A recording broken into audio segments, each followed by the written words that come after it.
All right, it's 7 here. I know the participants are seeing a slightly delayed screen, so let's make a start.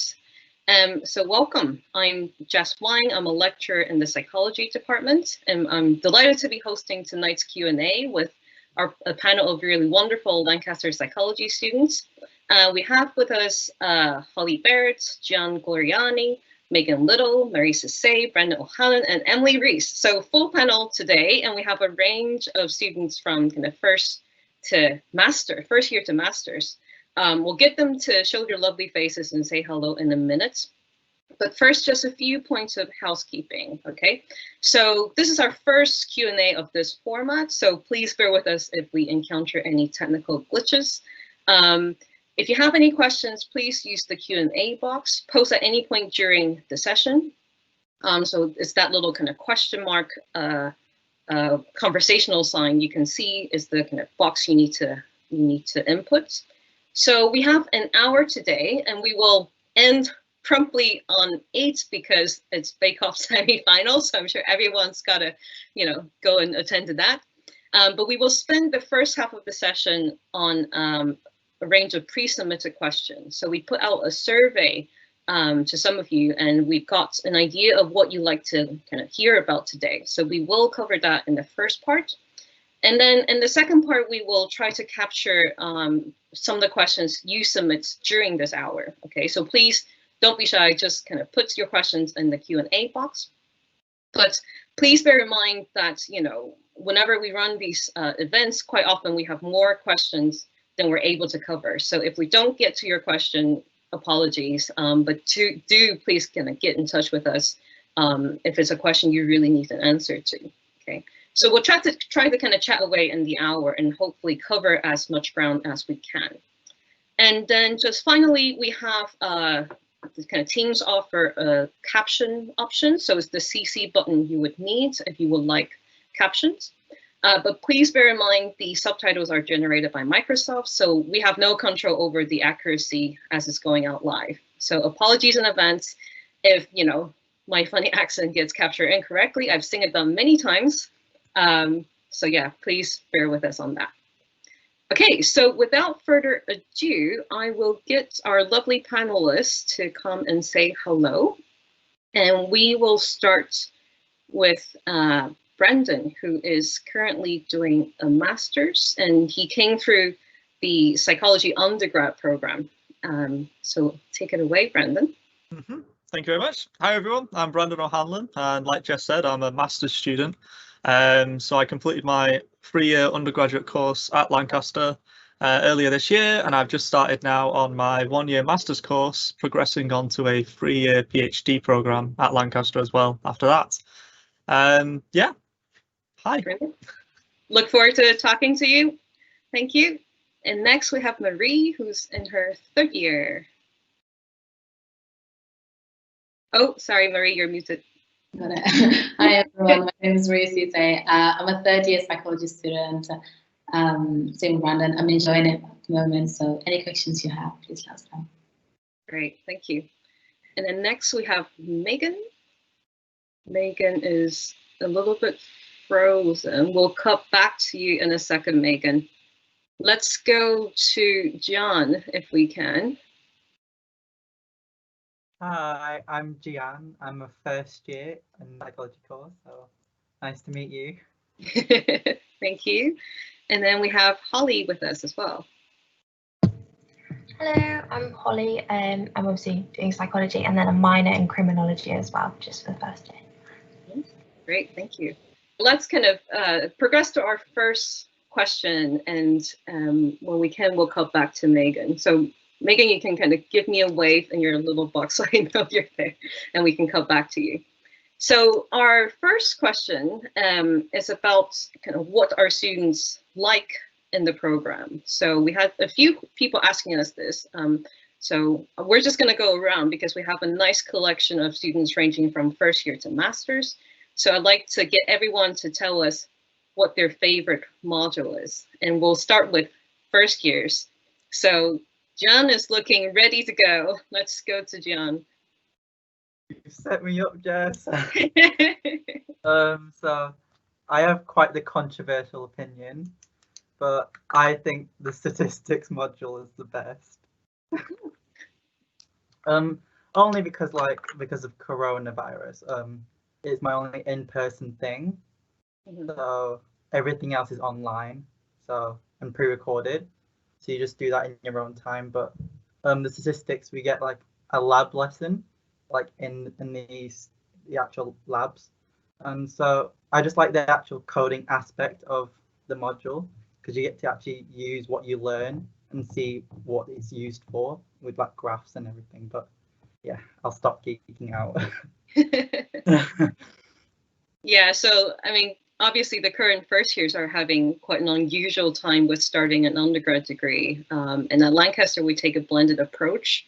So, you know, for safety, a lot of the materials are online and students are having to manage in their own time. But we do have also, like John said, the in-person element as well for, we basically ask students what they would like to have in person, and statistics was the answer. So you get a lot of in-person contact to talk about stats, which is great. Yeah, I mean, it's unusual start, but good to hear you're enjoying the statistics, even though it's usually a kind of hard one to get into. So well done on that. Can we go to Holly then?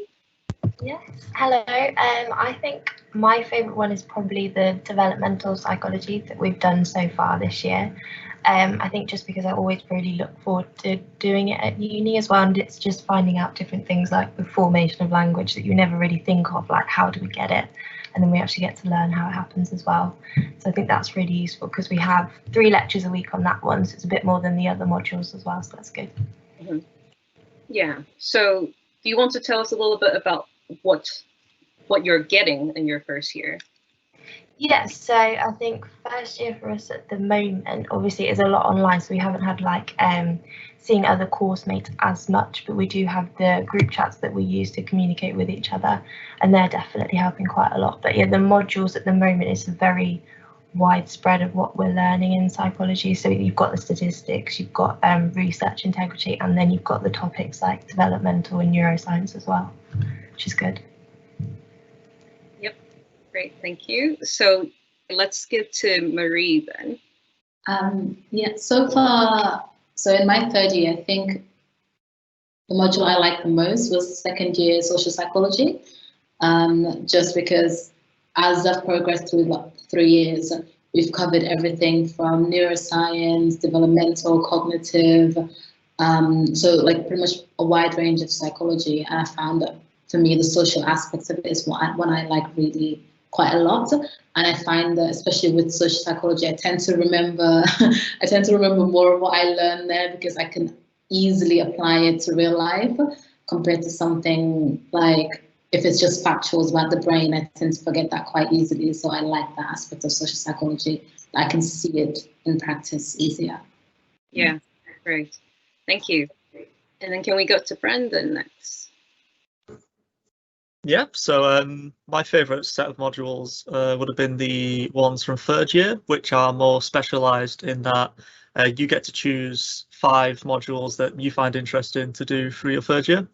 And of those, I think my favourite one was probably the psychology of art. It was a very unique module and it sounded really cool, and I just really enjoyed it. It was another side of psychology that you don't really see a lot. And it was just a really unique perspective and a lot of fun to do. Yeah, I enjoyed that one. Great, good to hear. So yeah, basically at Lancaster, we have the first year is organized by core topics, and you have the kind of theoretical strand going alongside the kind of research method and experimental strand. So the current first years, Holly and John would have had just the developmental and neuro at this point. Next term, they'll get me talking to them about cognitive, and they'll get also social and individual differences coming up for the rest of the year. So I'm not offended at all. They haven't picked my module because I haven't taught them, but that's the first year. And then in the 2nd year, we have a set of compulsory modules, which is there to, again, it's core topics, but it's there to fulfill the BPS requirement. So again, core topics, but building onto the blocks established in the first year. And then year 3 is pretty much fully optional. So students get to pick a supervisor to work with for your final year project, and also a range of optional modules, which are specialized and also taught by really experts in those fields. So it's kind of really interesting to see how each year have a different perspective on their kind of learning and their progression. We have a really popularly ranked question about personal statements. So people would like to know what looks good in a personal statement when preparing for application, because obviously this time of the year, a lot of people are getting their applications ready. With our full panel of students, we kind of agreed that we won't get everyone to talk about this question because it's a bit further away for some, very far away from me, so I won't even attempt that. But if we can get Holly to give us her perspective on this, how did you prepare for your personal statement, and kind of what you thought was the strength in your application in that front? So I wrote my personal statement during my gap year, so I didn't really have the help of school, so I kind of did have to do it on my own. So I just remember I planned everything, like my strengths and weaknesses and any work experience that I had, and then decided how I could link that into the topic of psychology as well, and any skills that I gained during the work experience that would be handy in like a psychological background as well.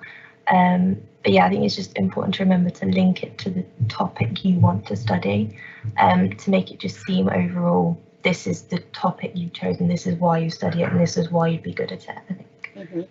Yeah, very good point. And what about you, Gian? So I did it in my year 13, so I did have the help from my from my college, not university, but I actually attended like university events available, and like there were like talks on psychology. I know with Corona we can't do that, but attending events like these, like just trying to link in what you've learned from those experiences, and like what about that experience inspires you to take psychology. That's mainly what I focus my personal statement around. Mm-hmm. Yeah, really, really good advice there from both of you. And certainly we always look for kind of genuine interest from our applicants. So, any way you can showcase why you're interested in psychology and what you've been doing to kind of feed that interest. We don't look for specific kind of students with A-level psychology, so you can apply with any A-level subject.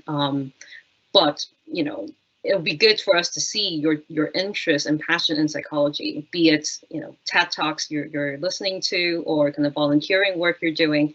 All those things, they might seem small, but they are ways to, show us that you're genuinely interested in psychology and that you can go far in this subject. So thank you both. We have a lot of questions about career prospects. So like maybe we can just get our panelists to talk a little about first, their own experience, like their own perspective. What do each of you want to do after you graduate? I mean, I'm always interested to hear this because like psychology lends itself to such a wide range of kind of professions. And from kind of what I can see, most of the time people change their minds as well through the degree. So it'd be good to hear about those stories. And it'd be good also to hear about, obviously long-term career is one thing, but, options for postgraduate studies, further trainings to become an actual psychologist. Those are all considerations people need to make in the process.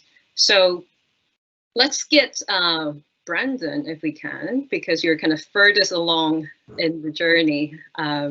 So yeah, can we get you to talk about what did you want to do coming into, what did you think you were going to do coming into the degree, and what has it changed at all now, and what's your view on career prospects at this point? I think every single year that I've been here, my mind has completely changed on what I want to do. And I think it keeps changing the more I realise how much you actually can do with psychology. It's really, really versatile. When I started, I was interested in more pharmacology, psychopharmacology. But then as I started in my first year and we did a lot more on the neuroscience-y stuff, I was then more interested in looking at perhaps going into research on like dementia and stuff.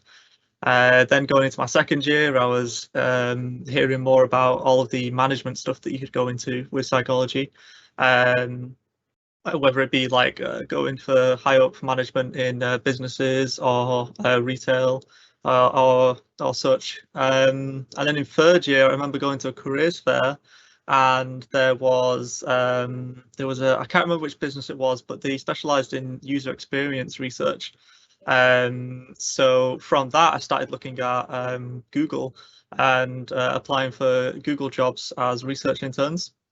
And then coming towards the end of my third year, I kind of set my sights on doing a PhD, mainly because the work I was looking at with Google, a lot of it requires you to be a PhD student to even apply. And also because I was also looking at going into research into speech production, and perhaps even then stemming further on that and working in with Microsoft on their speech and neuroscience interface research.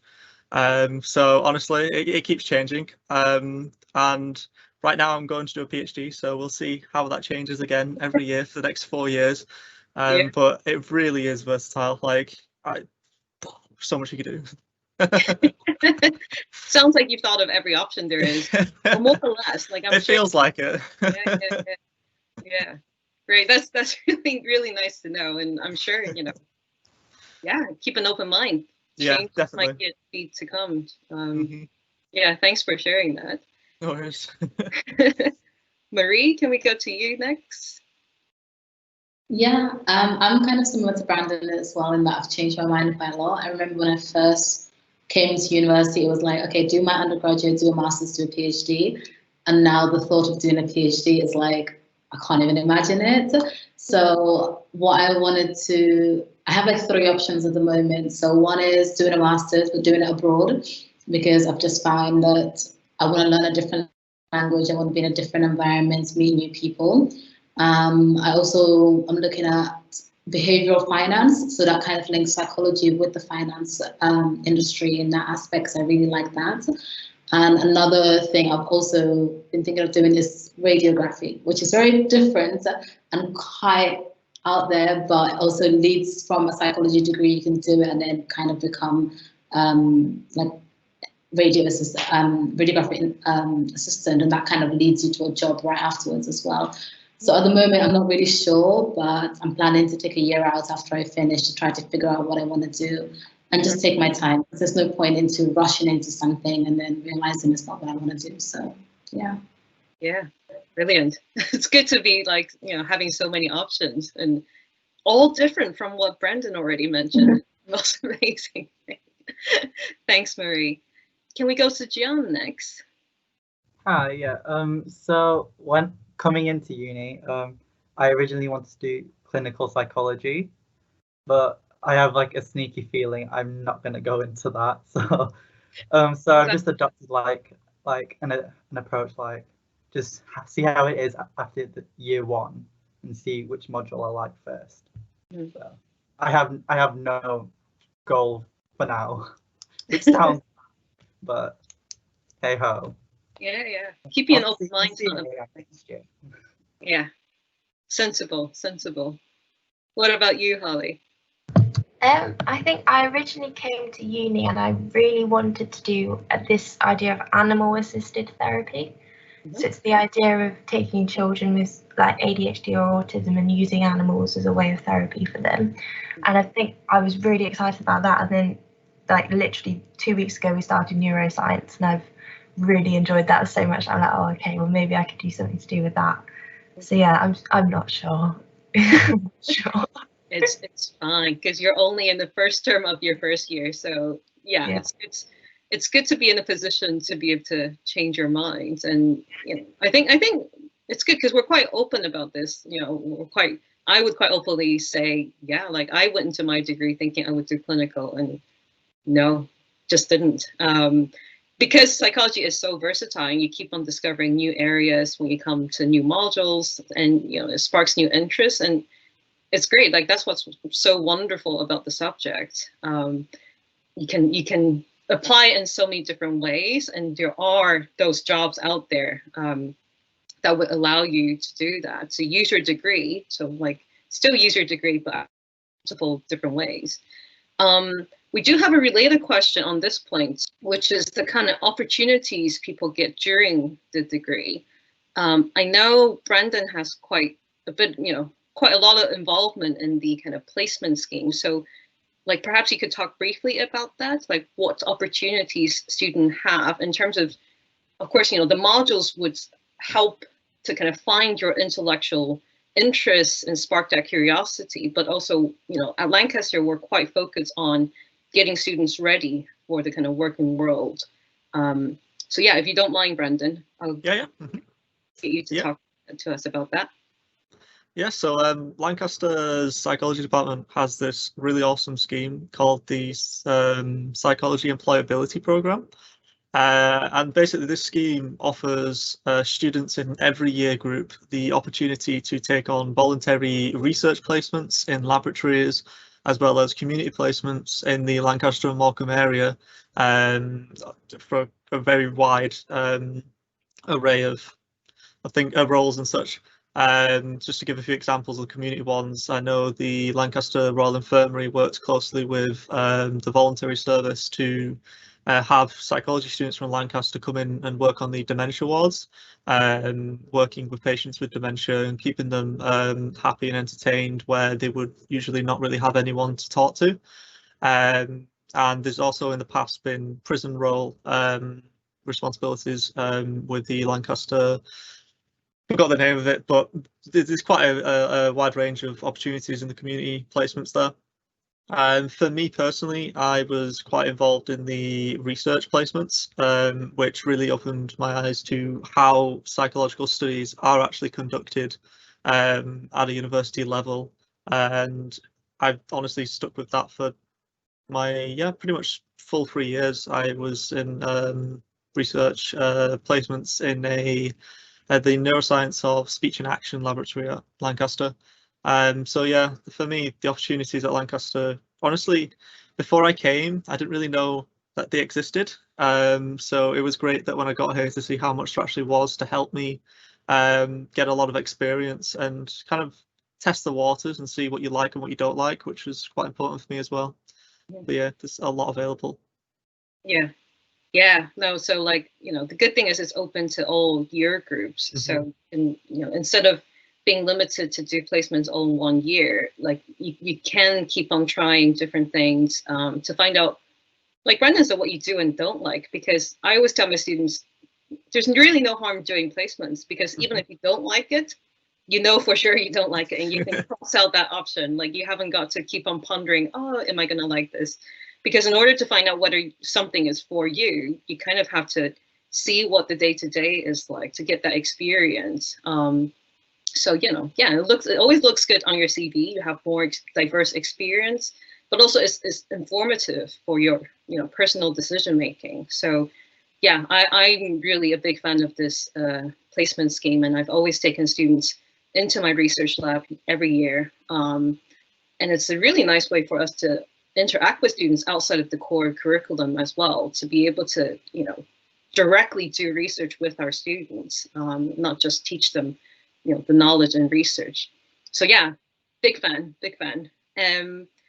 Right, so we have a few questions actually coming in, a couple of them about workload. So sorry to remind everyone about that. We're in the middle of the term, and I'm sure a lot of people are getting ready to submit their essays, assessments, and so on. So if we could, I'm gonna start from first years, if that's okay. I see Holly smiling there. So yeah, can you tell us about kind of what kind of workload you have at the minute, so for this term? And I think it would be useful as well for people to hear about any tips you might have in terms of managing your time, like, if you have multiple deadlines at the same time, not at the same time, but within the term, and no one is kind of chasing after you to tell you, yeah, this is when you need to do this piece of work. How are you finding this kind of, the university independent context and managing your own time? Yeah, I think it's not It's very similar to A levels, I'm finding at the moment, in that we have work that we do and then we consolidate our knowledge and add to it the best we can. I'm just looking at my list of things. I think it's roughly 8 lectures a week that I have. So I always try and do like a 9 till 4 day to try and make sure that I'm actually getting the hours in that I need to do. But I will never, like, if I feel like I'm tiring, I won't make myself carry on, because it's not going to be the best work if I'm not doing it to the best of my ability. But yeah, obviously in first year we do a minor as well, so I do have lectures for criminology as well to fit in, but that isn't as much content as your major, so it's quite simple to fit in. At the moment there's 1 psychology, the lab in person per week, and that's only an hour, so that's okay. It's just fitting it in around your stuff that you've got to do on your own, which isn't too much really. It's good. That's really good to hear. And John, how are you finding it? Yeah, I'm having like a similar experience. So I think we probably have the same amount of hours depending on our minors. For my minor, it's only like 2 lectures along with a seminar. So that's all right. But yeah, before uni, I was a major procrastinator. So I highly recommend. It's like, it's not hard, but if you do put it off too much, it will get too much. And like, you're also making friends here. So if you're putting it off too much, then you have no time to spend with your friends that you make, and the stress just builds up. So I recommend just getting like a notebook or like an app, just to like timetable your lectures and stick to it. That's advice for myself as well. I have to stick to the actual lectures when I say to do them. So Out so far? No.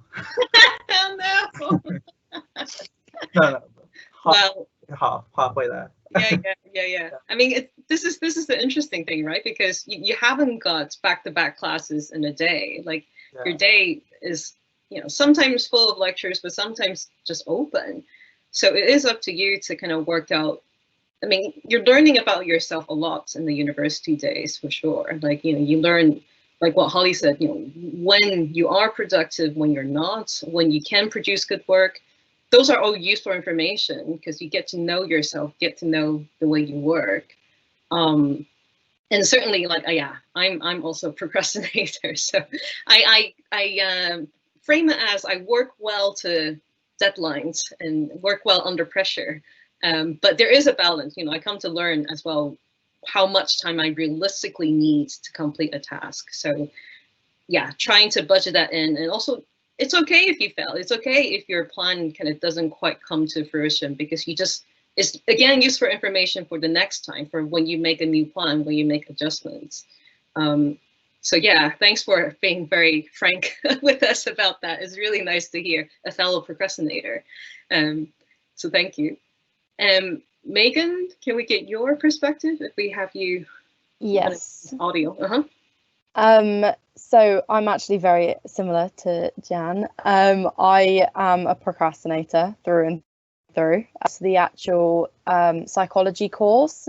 So I do a lot of work with college sports. I'm in Pendle, and I actually am on the women's pool team. I used to be on the women's darts team, and I'm on the netball team. And I'm actually captain of 2 of the teams. So it's all a lot. And then I'm also on the JCR as a sports officer. So I fill my day with things that aren't just psychology, which makes for really difficult time crunch to do the psychology.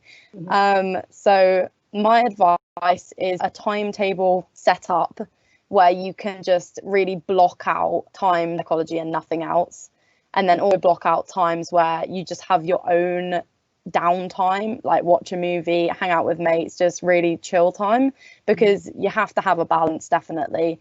But for me, what works the most is just having a timetable and making sure that nothing clashes, and I can just look at it at the start of every day and make sure that nothing clashes, because that is the worst. When things clash, I get really stressed out. Yeah, good advice. And I mean, you should get a sports degree alongside your psychology degree. But it's amazing to hear you're involved in so many different things, and it's good for your well-being in general, isn't it, to do sports, and good for your CV to involve in the organization of different societies and teams. So yeah, and it's been really fun. Brilliant. Can we cut to Marie next? And we have a question about the kind of volume of the content as well. I guess, because you're in your third year, so if you could also touch on that aspect a little bit, kind of the workload, volume of kind of contact hours and work, and then your kind of time management tips. So thinking back for like over the 3 years, I think at maximum we get about 13, 14 hours of contact time, depending on the week. So some weeks you'll have like 2 or 3 hours more than the previous week, but it changes. In terms of work, I've also found that psychology tends to, on most modules, it's about 33% or like 40% is coursework of some type, and then the rest is exams, apart from like statistics, where it's all like just courseworks and WBAs, which is like quizzes and stuff that we do. But for things like developmental or social, it's like you'll have an essay that you do during the term time, for example, and then you'll have the exam in the summer. So that's how it was for most of the modules. At the moment in third year, I'm doing 2 modules, and one of them is 4 quizzes I have to do throughout the 10 weeks. So every other week, every 2 weeks, I have a new quiz that I have to do, and it's based on the 2 weeks worth of lectures beforehand. And those 4 quizzes are worth 40%. And then the other one is actually Jess's class, and that one we have to make a research proposal poster and then present that to the class and like learn how to make proposals and things like that. And I believe that's worth 40% or something like that. I'm not too sure.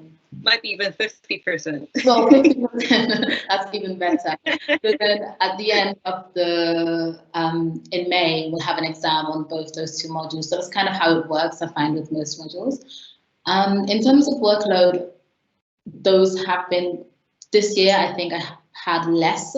I mean, I have my dissertation, but that's that kind of comes and goes in terms of workload. So some weeks you have like a lot of things you're doing, but other weeks you're just writing, and then that's kind of it. In terms of time management, I've still not really sorted out how well I work. I think I thought I did, and then COVID happened, and then it's kind of just thrown everything on the loop. Because, before, in first and second year, I would be like, okay, well, I have a lecture, so I'll go into university and I'll stay there the whole day and I'll do all of this work. But now I'm at home, so I have to like force myself out of my house. I'm in the library now, so I have to force myself to go into the library. So I feel like it's more effort, but because you put in the effort, you will get that return back. So I think it's just trying to figure out how you work best and what works for you, and just, especially in first year, take your time, do a little bit of everything, and it should be fine when you get to second and third year. Mm-hmm. Yeah, thanks. Word of wisdom. But yeah, you're right. Like, given the new kind of learning and working environment we're in, we're all having to relearn about ourselves a little bit. How can we work in this new form, and how do we balance working? What quite a lot is on the screen. How do we balance that with some proper off time as well, to look after ourselves? So yeah, I can totally see that. You think you've learned a lot about yourself. You thought you've got your kind of time management all worked out, but yeah, this kind of major global event throw a big spanner into the works, and you just have to relearn. And it's the same for us. Like, I don't know how to, till this year, how to do all these recordings alongside live teaching. So it is a learning curve for us all. And I think the good thing is there is a really strong sense of kind of community in the department, and a real kind of confirmation that we're all doing this together, and we'll get through this together. I'm not running for president or anything, but it is that feeling of, yeah, you have these people behind you. So it will be all okay in the end. With good news about vaccine and stuff, yeah, no doubt it will be. So let's go to Brandon. You've been nodding a lot as everyone was speaking. I don't know if you have further pearls of wisdom to add? No pressure there. I not a lot. I just agree with lots of people. Pretty much what a lot of people have said as well. I think my advice personally would be, especially as you come in as a first year, really do try and experiment lots of different methods of timekeeping, because you might think you know like what works best for you, but then there might be a method that you haven't tried yet and it just works better.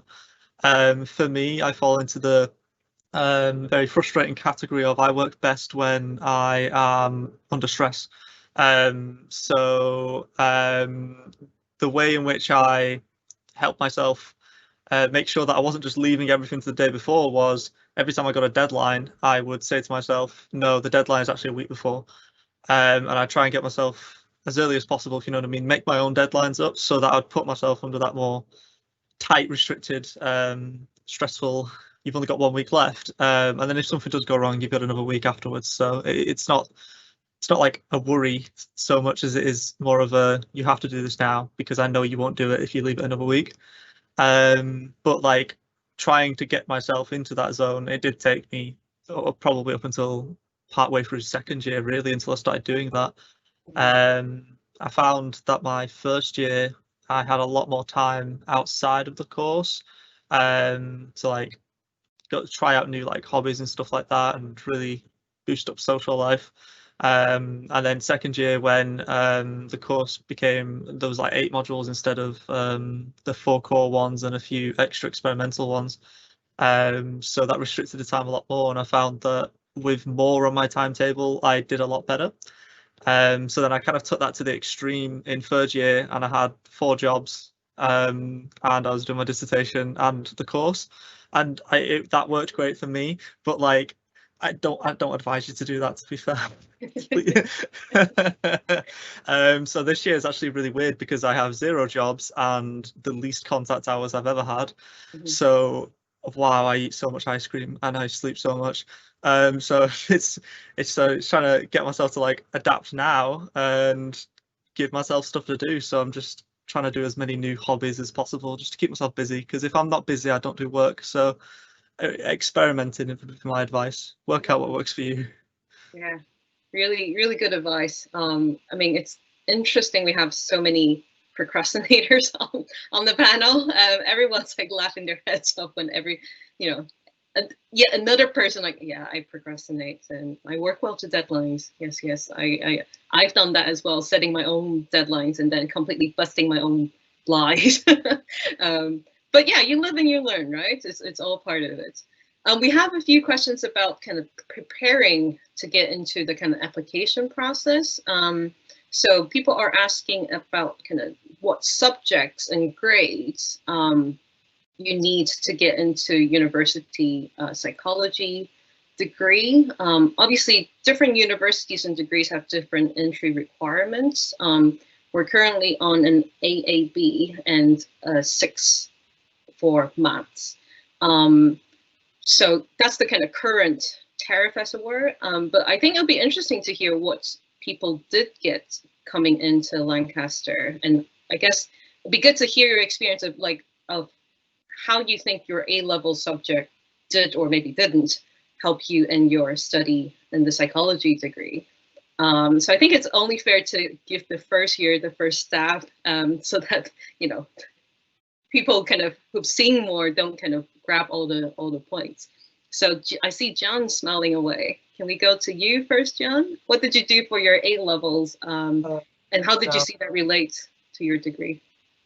So I did maths, physics, and psychology. So I got an A for my maths and psychology.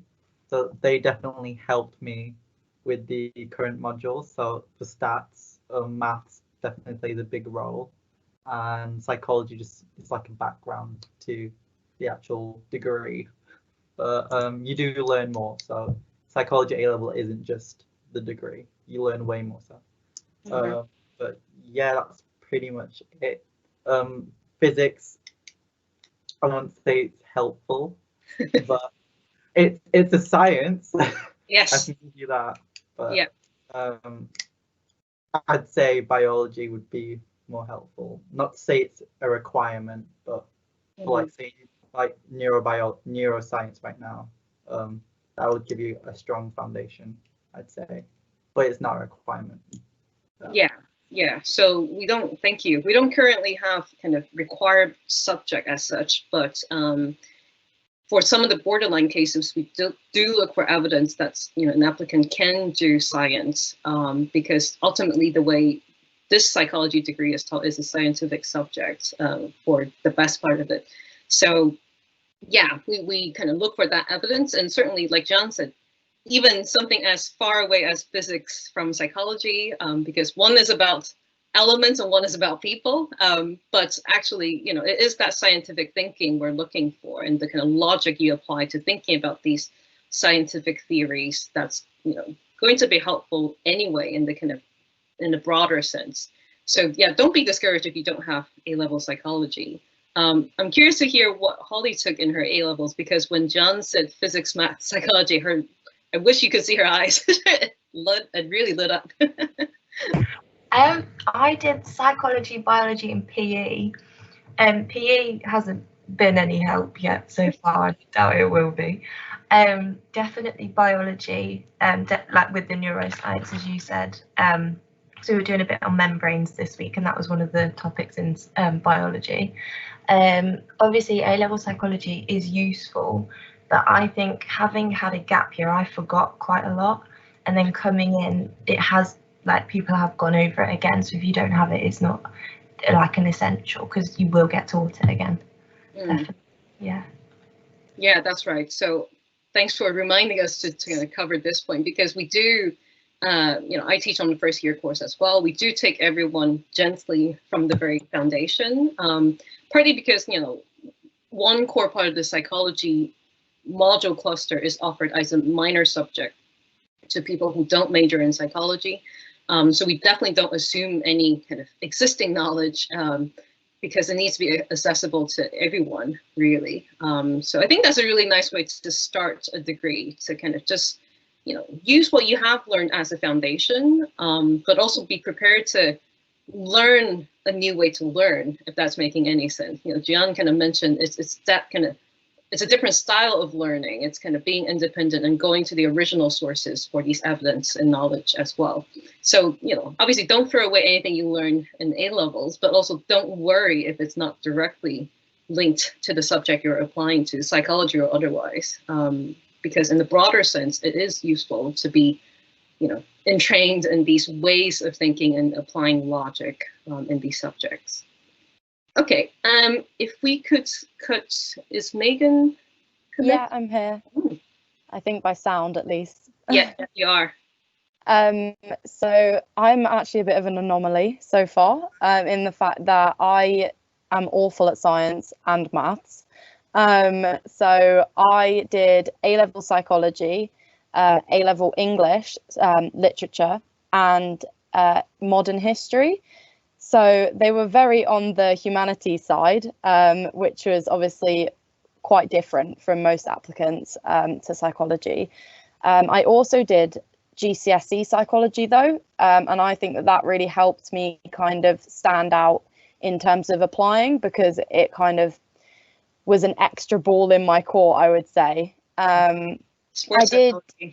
Yeah, so I did do GCSE triple science as well, which I think was the major help in getting into Lancaster, because I hadn't done any really scientific things at A-levels.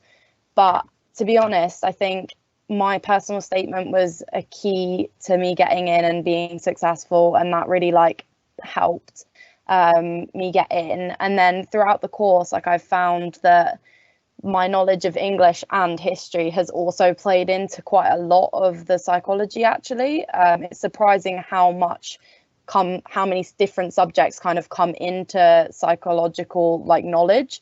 So I wouldn't obviously, if you enjoy biology, that's a great one to have for psychology. I know friends who have done biology and they think it's really helpful.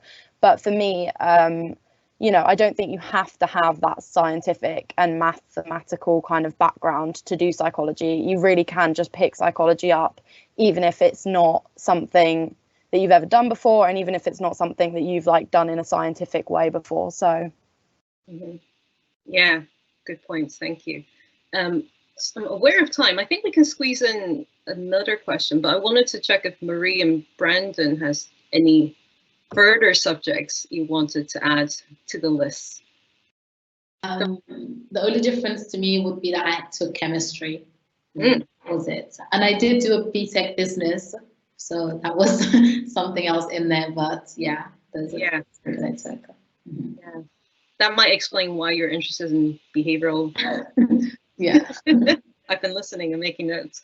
So we have a really interesting question about communications between students and lecturers. So I think this is, a major transition point as well, of like the number of lecturers you come into contact with through different modules. I think Brandon nodding away, and certainly Brandon's, seeing the whole degree. So perhaps Brandon would be in a good kind of position to answer this question. So how do we communicate, between students and lecturers, and also how many lecturers do we have? I don't know if this is countable or not. We have a faculty of about 40 academics, and I'll let Brendan kind of take it from here, from kind of first-person experience. Yeah, so over the years, I've got to know quite a lot of the lecturers and academics at the uni. I think I probably know probably half of the ones I know from they were teaching my course, doing lectures and seminars and stuff, and the other half from participating in like research projects and just being at like meetings and stuff like that. So there's quite a few lecturers that I just stop and have a chat to in the corridor, to be honest. It's a lot more of a friendly relationship than it is with like high school, for example. It's more like I know them as people. Like I sometimes go and have lunch with them at like the deli and stuff like that. Like, so it's definitely different to high school and A level.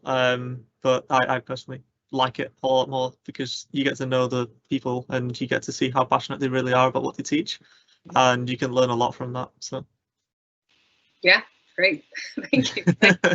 I think that's the thing, like, because we're not a humongous department, like we're not tiny either, but I think we're off that size where people do get to know each other. And I think, Lancaster, I moved here 3 years ago. My perception is it's a really friendly city. It's a small city, but it's a really friendly city. And you do kind of generally smile at people, kind of anyone you recognize, you wouldn't hesitate to kind of greet them. And certainly we maintain this quite open channel communication with our students. So outside of modules, if it's kind of module related kind of communication, it could take place over emails or over this online learning forum on Moodle. And nowadays we have separate Q&As dedicated for students to ask questions to us on these modules. Like Brendan said, there's placement opportunities where you would be directly involved in someone's work, and that's a very different dynamic and type of interaction to being lectured by them. Certainly a lot more interactive, and yeah, just a general community. We do involve our students in a number of committees as well, so you do get to attend these meetings together with academics and also postgrad students. And we have these informal meetings with students as well every term to kind of hear from our students, to know how they're dealing with these different modules. So we do have quite a lot of modes of communication, and I certainly feel like we're pretty much constantly in contact with our students, which is a really lovely thing. And then there's these events as well that we work together on. And on top of these Q&As, applicant visit days, open days, and so on. So yeah, there's a lot of opportunities to interact. And I think most of us enjoy getting to know each other as people, like Brandon said. It's a nice environment to be in. Okay, so we are kind of about 5-6 minutes left. I always like to kind of think about the end of an event as giving people something to take away. So we will pick our panelists' brain on some advice. So if I can go, I will start from the youngsters of the pack first. So Holly is smiling away. If I can go to you first. So let me say the question first. So like, what do you know now that you wish you had known when you were applying? So for you, it was, a year or so ago. Yeah, what do you know now? I think I would probably say not to stress about the whole process too much, because obviously like picking your university, choosing your course and deciding where you want to go, seeing where your friends are going and everything, it's a big change and moving. And don't rush your decisions, definitely. Like, make sure you get to know the place that you're thinking of going, do lots of research just to make sure it's the right place for you, because obviously this is like 3 years of your life and you want to get a good degree, but you want to enjoy it as well and have fun. So make sure the different aspects of the campus, like, is it by the sea, is it in the city, is it a big town? I think that's really important to know. Yeah, great advice, thank you. And then if we could go to Gian next. Yeah, I'd pretty much say the same thing, honestly. Like, I knew the year back I was stressing a lot about the whole process, but there's uni buddy to talk to someone at the university. So there's multiple outlets to answer your questions, which I hoped I knew last year, because I was just in my room just stressing by myself about just like stupid questions. But there is always someone to talk to, so that's what I'd take from it. So yeah, and that applies to not just the application process, but also beyond, right? Like when you're here, you're learning on a module. If you're stuck, don't stay stuck or stressed. Just get in touch with someone. There's always someone to talk to.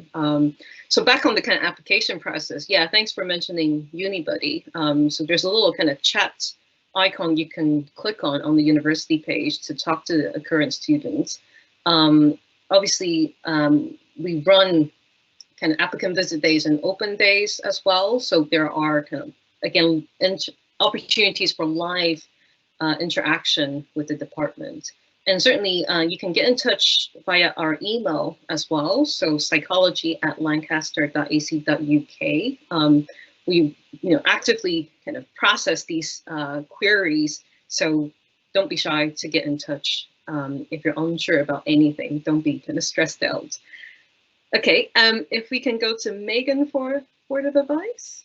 Yeah, so I think mine's a bit different. I would say bring a doorstop, because if you're on campus and you're in halls, I think one of the best things you can do is just have your door open with a clean room, obviously, and put a doorstop in and just get to know everyone in your flat. I think it's really difficult, especially at the moment with COVID. If there is still COVID around, it is so difficult to get out of your room and not be in bed all day and meet people and have that social contact. So having a doorstop means that anytime someone walks past your room, they have to kind of peer, and then you can kind of peer out, and it's just a way to really get to know your flat, and it's really social. And I wish I had brought a doorstop. In fact, one of my friends actually in my flat in first year went home for a weekend and brought everyone back doorstops in my flat, and it was very, very sweet, and I wish I had done that. So yeah, really good advice. Like, put it on your Christmas shopping list, everyone. The doorstop for new undergrad students. Yeah, great, thank you. And I agree, like it's kind of to the point of university being a place to meet people. So making yourself available for those opportunities is really important, and be able to do it in a safe way is doubly great. So thank you for that little piece of jam. If we could go to Marie next. For me, I would just say try to take advantage of the opportunities given to you here. So if advantages within the course itself, so if there's any kind of career that you have in mind, there's a lot of career service and advice to you. If there's a sports that you want to try, a society you want to join, a place you want to go, there's so many different opportunities with the university that just take advantage of them. Like now, I kind of regret not taking part of the psychology employability program when I was in my first and second year when I had more time. But it's kind of just like seeing what you like, really thinking about it, and rather than just kind of letting uni pass you by. So I would just say go for everything and just meet different people and make different experiences. Yeah, really good advice. Again, keep an open mind, right? Like to be open to experiences. Yeah. Great, thank you. And then last but not least, Brandon. Yeah, I'd say find out what is outside the uni. What I mean by that is like what's there to do in town? What's there to do in the town like next up? Like where can you get a train and just go to Manchester or Edinburgh and just take a few days out? The Lake District, you know, even if it's just trampolining in Morecambe, like just find what there is to do. And when you have a day where you just think, I just want to get away from work and I just want to go do something fun with friends, go do it. It's really nice to just have a big list of things and be like, doing this today, just drop everything else. Yeah. Good, great advice. I might need to ask you about the trampoline in Morecambe. I have not been able to find that just yet. So thanks for that little tip. I mean, that feeds into one of the questions we sadly didn't get to about kind of work-life balance. And I think, you know, just to briefly advertise, you know, Lancaster, obviously, it is a small city, but it has everything. It has the seaside, it has the mountains, it has the lakes. You know, the best thing I like, well, not the best thing, but one of the things I really like about Lancaster is, you know, when you go to the train station, you have these single carriage, very slow train that takes you all the way across Pennine to Leeds. You also have like those 11 carriages, you know, well, not Virgin anymore, the new one, that takes you to London, and it's only 2.5 hours to London. So it's really versatile. Like you're connected to the rest of the world, and it can lend itself to these life stuff that you could be wanting to do outside of your studies. So yeah, I mean, that's enough plugging about Lancaster. You have to kind of come and see it for yourself. So yeah, we're kind of time's up. I can hear the Bakeoff music playing in the background, so excuse me, I need to attend to urgent business. But thank you everyone for attending, and thank you for your questions. I'm sorry we didn't get to all the questions. I know Emily is kind of working hard to answer some of them, but please do get in touch, you know, via our email or via UniBuddy if, you know, we're not able to get to your question. We really like to make sure we get them addressed. And big thanks to our panelists. You've been really wonderful. I enjoy kind of chatting to you all and get to know what you did for your A-levels. Very, very nice. All right, so we're gonna call it a day there. We would appreciate feedback from our attendees. So we will be in touch soon with something for you to fill out. If you could let us know your thoughts, that would be greatly appreciated. All right, enjoy Bakeoff or whatever you're doing. Bye, everyone.